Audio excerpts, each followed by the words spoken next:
Assalamu alaikum wa rahmatullahi wa barakatuh. Welcome to my YouTube channel. Today in this video inshallah we will read Surah al-Baqarah ayat number 49 to ayat number 50. I hope this lesson will be cleared after this video. You must revise with me this lesson. Let's start the lesson.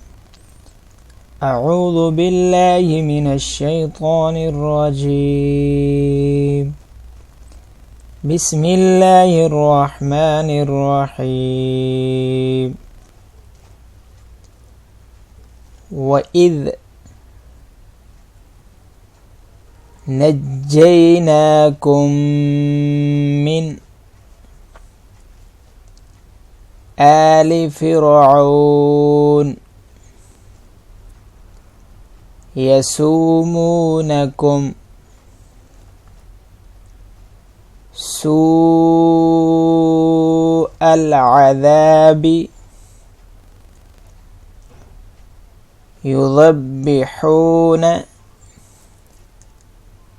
أبناءكم ويستحيون نساءكم وفي ذلكم بلاء من ربكم عظيم وإذ فرقنا بكم البحر فأنجيناكم وأغرقنا آل فرعون وأنتم تنظرون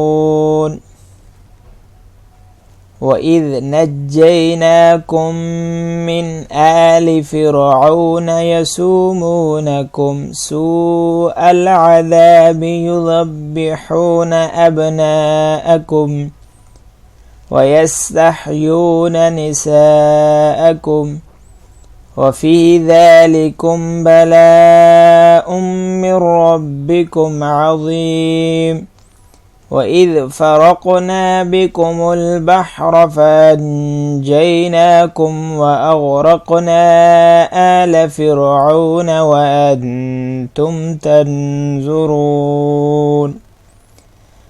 To memorize this lesson, watch again and again must this video.